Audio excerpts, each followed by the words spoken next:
Yo, how's everybody doing on this Tuesday evening? Myself, I'm about to head inside the grocery store here to get a couple of last minute things that we were not able to get ourselves ready because, as you know, Joe Biden will be sworn in as our 46th president tomorrow, Wednesday. And there's been so much talk, so much speculation, so much hearsay and rumors that there may be a possible purge going on throughout the whole nation. This time from the right wings and the conservatives. All the people who supported Trump, the people who drive their trucks with their shotguns and stuff, maybe going on a tirade in this city, that location, or that location. I'm viewing this as possible, somewhat as a payback for what the left-wingers were doing when Trump was first elected back in 2016. As you know, they threw a fit, blocking traffic, writing graffiti on this building, that building here, tearing up, anything regarded to him, even busting up his old Hollywood Walk of Fame in Hollywood. I mean, come on. When they start doing that, makes you a lowlife, come on.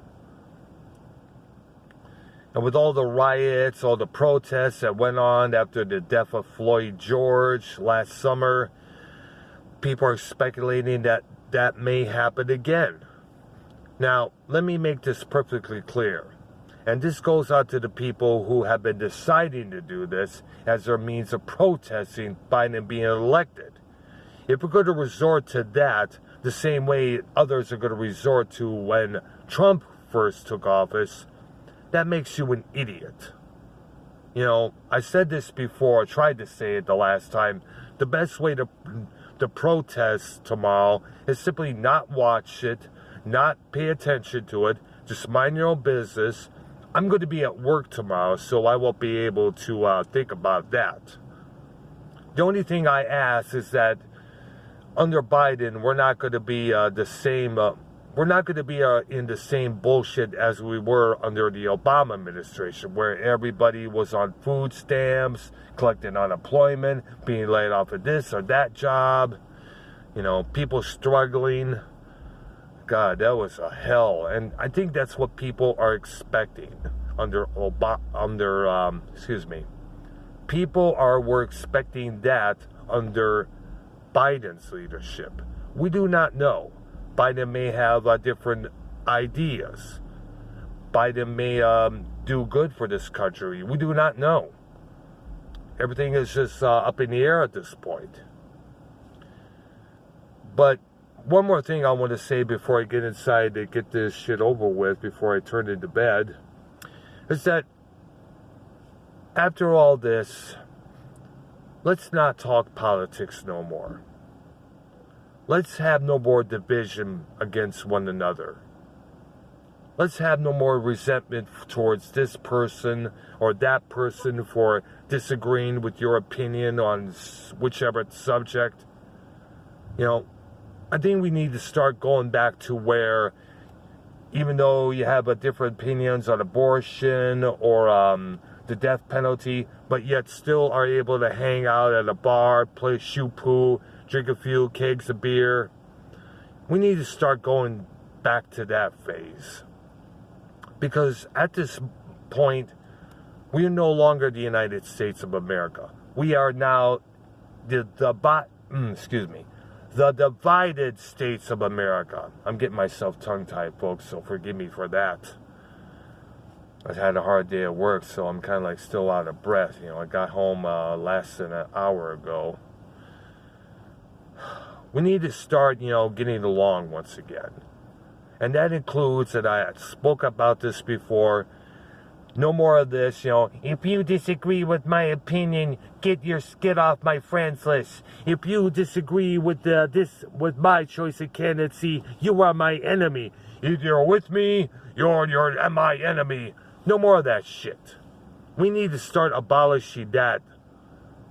Okay? Here's what I'm going to do. This was suggested in the comments of one of my videos there. I'm going to lay off the political stuff for a long time now. You know, I'm going to concentrate on other subjects that come up, you know. All right? That's what I'm going to start doing. And let me start by voicing my opinion about the recent death of Phil Spector, the famous record producer, known for his Wall of Sound productions. He worked with the Ramones, he worked with the Beatles, he worked with the Beatles as solo artists, he worked with, he had Sonny Bono, Cher's future husband, as his sidekick one time. He's mostly worked with the Righteous Brothers, Ronnie Spencer and the Ronettes, you know, all those songs like Baby, I Love You, Be My Baby, all those songs. This is the man who created that particular sound. Sadly, as we know, he was serving 19 or life in prison because of a murder that occurred at his mansion there back in Hollywood. Lana Clarkson was shot dead by this pistol that apparently Spector had fired. Now, there have been a lot of reports that Spector had been mentally ill. You know, he may have been on drugs. I'm not too sure what the problem was, but the Phil Spector we have heard about many times as of late were pretty dark, needless to say.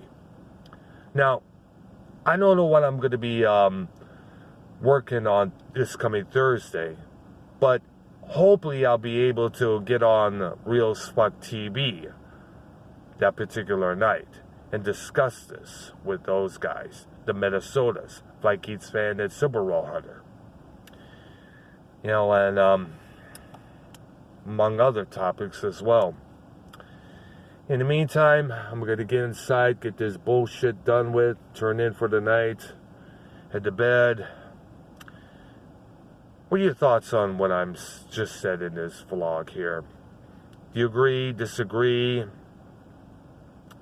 You know, I'd like to know. Are you sick and tired of the political division amongst all of us in this country? Do you agree with what I say or disagree? Doesn't matter. I welcome it. I'm Dr. Earl. Thank you for watching. Subscribe to my channel. Hit that like button. And as I mentioned, leave your comments below about these two particular subjects I spoke of. Have a good one and stay safe tomorrow.